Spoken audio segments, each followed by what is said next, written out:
Election ആയതുകൊണ്ട് അള്ളാഹ് ഹറാമാക്കിയതൊക്കെ ഹലാലായി എന്ന് വിചാരിക്കണ്ട.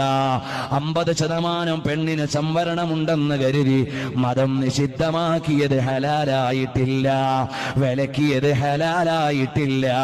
അന്യ സ്ത്രീ പുരുഷൻ സമ്പർക്കത്തിന്റെ നിയമം മാറ്റിവെച്ചിട്ടില്ല. രാഷ്ട്രീയത്തിന്റെ പേരിൽ എന്തുമാകാമെന്നാരും വിചാരിക്കണ്ട. അവനവന്റെ തഖ്വ അവനവൻ ആലോചിച്ചോ.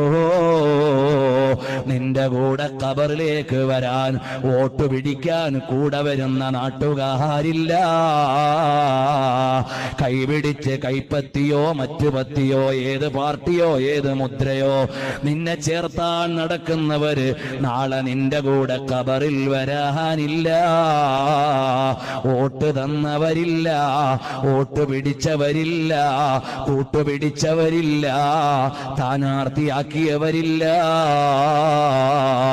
അവനവൻ ഒരു ലോകം വരാനുണ്ട്. അതാ ഈ ഇലക്ഷൻ പ്രഖ്യാപിച്ചു കഴിഞ്ഞപ്പോ തന്നെ നോമിനേറ്റ് ചെയ്ത അല്ലെങ്കിൽ നാമനിർദ്ദേശം കൊടുത്ത സ്ഥാനാർത്ഥികള് പലരും മരിച്ചുപോയില്ലേ?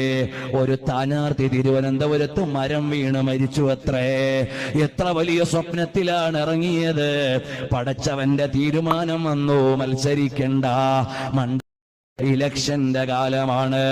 ഇലക്ഷൻ ആയതുകൊണ്ട്